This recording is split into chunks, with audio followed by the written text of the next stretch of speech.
اعوذ باللہ من الشیطان الرجیم بسم اللہ الرحمن الرحیم صلو علی الحبیب اللہم صلی علی سیدنا و مولانا محمد وبارک وسلم وصلی علیہ۔ بسم اللہ الرحمن الرحیم وَاعْبُدُوا اللَّهَ وَلَا تُشْرِكُوا بِهِ شَيْئًا وَبِالْوَالِدَيْنِ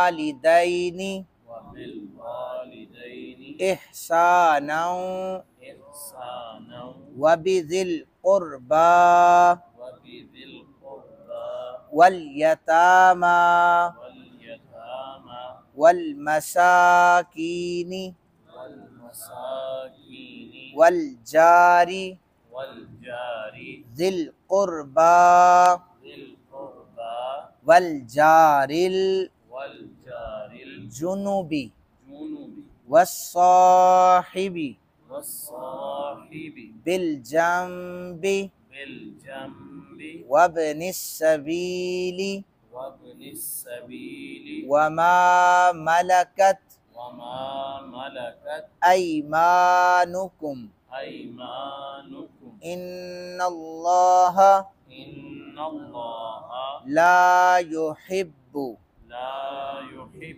من كان مختالا فخورا۔ صدق اللہ العظیم۔ ترجمہ سماعت فرمائیں۔ اللہ رب ذوالجلال ارشاد فرماتے ہیں، اور اللہ کی عبادت کرو، اس کے ساتھ کسی کو شریک نہ بناؤ، اور ماں باپ کے ساتھ نیکی کرو، اور رشتہ داروں، یتیموں، مسکینوں اور قرابت دار پڑوسی اور اجنبی پڑوسی اور مجلس کے ساتھی اور مسافر اور اپنے غلاموں کے ساتھ نیکی کرو، بے شک اللہ معذور متکبر کو پسند نہیں کرتا۔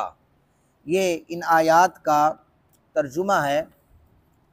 حضرت معاذ بن جبل رضی اللہ تعالی عنہ آپ بیان کرتے ہیں کہ ایک دن میں دراز گوش پر نبی اکرم صلی اللہ علیہ وآلہ وسلم کے پیچھے بیٹھا ہوا تھا، تو سید عالم صلی اللہ علیہ وآلہ وسلم نے فرمایا، اے معاذ، کیا تم جانتے ہو کہ اللہ کا اپنے بندوں پر کیا حق ہے؟ میں نے عرض کیا کہ واللہ عالم ورسولہ، اللہ اور اس کا رسول بہتر جانتے ہیں۔ آپ نے فرمایا کہ اللہ کا بندوں پر حق یہ ہے کہ وہ اللہ کی عبادت کریں اور اس کے ساتھ کسی کو شریک نہ ٹھہرائیں، اور بندوں کا اللہ پر یہ حق ہے کہ جو اس کے ساتھ شریک نہ ٹھہرائے وہ اللہ پھر انہیں عذاب میں مبتلا نہیں کرتا۔ تو میں نے عرض کیا، یا رسول اللہ صلی اللہ علیہ وآلہ وسلم، کیا میں اس حدیث پاک کو لوگوں میں بیان کر دوں؟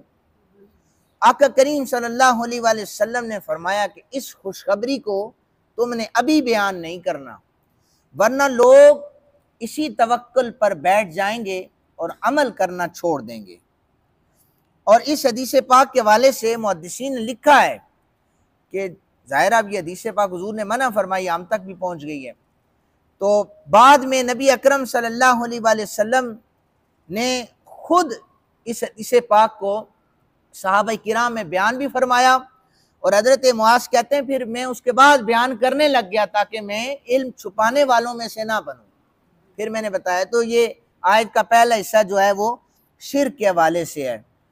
اور دوسری حدیث مبارکہ ہے حضرت ابو درداء، یہ میں نے پہلے بھی آپ کو بتایا ہے، جو 6 مجتہد صحابہ کرام ہیں نا، 1,24,000 میں سے ابو درداء رضی اللہ تعالیٰ عنہ ان صحابہ میں سے بیان کرتے ہیں کہ سید عالم صلی اللہ علیہ وآلہ وسلم کے پاس ایک اعرابی آیا، اس نے کہا، اے اللہ کے نبی مجھے وصیت کیجئے۔ آپ نے فرمایا کہ اللہ کے ساتھ کسی کو شریک نہ ٹھہرانا، خواہ تمہیں کاٹ دیا جائے یا تمہیں جلا دیا جائے، اور نماز کو ترک نہ کرنا، شراب بھی نہ پینا، یہ برائیاں ہیں اور یہ برائی کی کنجیاں ہیں۔ تو یہ شرک کرنے سے آقا کریم صلی اللہ علیہ وآلہ وسلم نے منع فرمایا۔ اللہ تعالیٰ ہمیں شرک سے پاک رہنے کی توفیق عطا فرمائے۔ پھر اس کے بعد آیت کے آگے حصے میں فرمایا کہ والدین کے ساتھ نیکی، وَوَصَّيْنَا الْإِنسَانَ بِوَالِدَيْهِ، ہم نے انسان کو اس کے والدین کے ساتھ نیکی کرنے کا حکم دیا ہے۔ امام مسلم بن حجاج قشیری رحمت اللہ تعالی علیہ آپ فرماتے ہیں، حدیث پاک کے راوی حضرت ابو ہریرہ رضی اللہ تعالیٰ عنہ بیان کرتے ہیں کہ ایک شخص سید عالم صلی اللہ علیہ وآلہ وسلم کے پاس آیا، پوچھنے لگا کہ کون لوگ میرے اچھے سلوک کے مستحق ہیں؟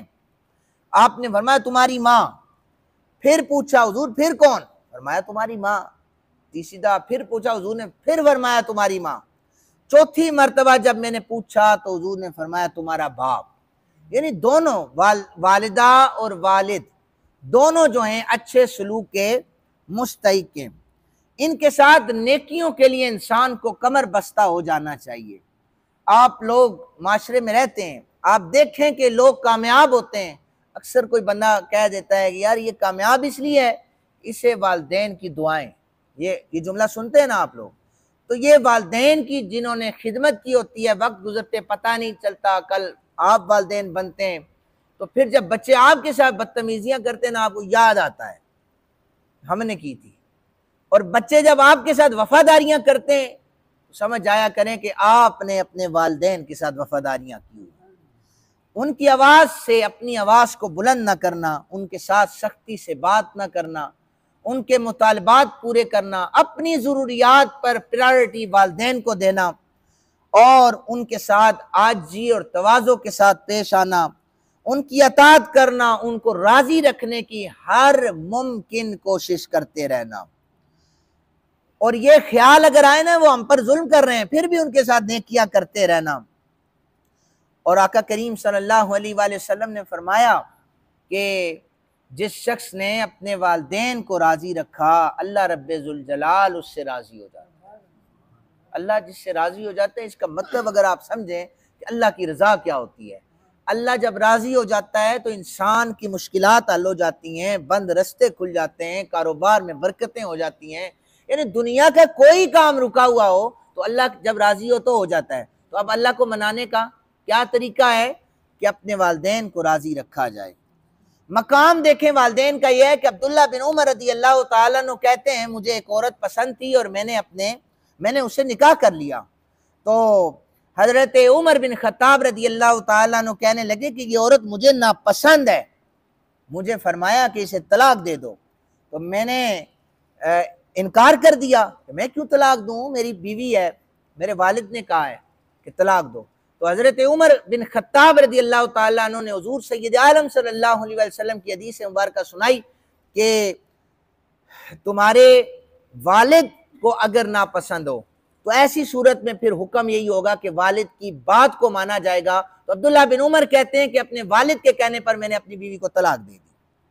اس طرح حکم مانے جاتے ہیں۔ آیت پاک کے تیسرے حصے میں فرمایا کہ پڑوسیوں کے حقوق، جو پڑوسی رشتہ دار ہو اس پر تین حق ہیں۔ ایک تو اسلام کے ناطے سے آپ کا وہ مسلمان بھائی ہے، دوسرا حق یہ ہے کہ وہ آپ کا رشتہ دار ہے، تیسرا حق یہ ہے کہ وہ آپ کا پڑوسی ہے۔ یہ تین حق ایک مسلمان پڑوسی کے۔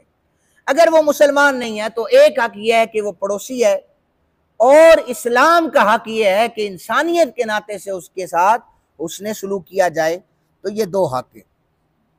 حضرت عبداللہ بن عمر رضی اللہ تعالیٰ عنہما آپ کہتے ہیں کہ مجاہد کہتے ہیں کہ گھر میں ایک بکری ذبح کی گئی، تو حضرت عبداللہ بن عمر نے 2 مرتبہ پوچھا، ان کا پڑوسی یہودی تھا، آپ نے پوچھا کہ ہمارے یہودی پڑوسی کے لیے ہدیہ بھیجا ہے یا نہیں بھیجا؟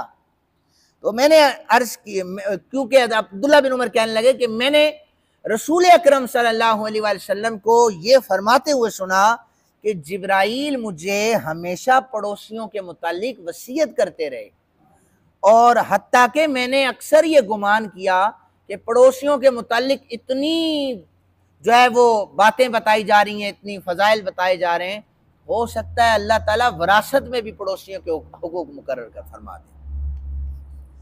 اس کے بعد حضرت عائشہ صدیقہ رضی اللہ تعالی عنہا آپ فرماتی ہیں کہ آپ حدیث پاک کی راویاں، آپ کہتی ہیں میں نے حضور صلی اللہ علیہ وآلہ وسلم سے عرض کیا رسول اللہ صلی اللہ علیہ وآلہ وسلم میرے دو پڑوسی ہیں، میں ان میں سے کس کے ساتھ ابتدا کروں، کس کے ساتھ اس نے سلوک کروں؟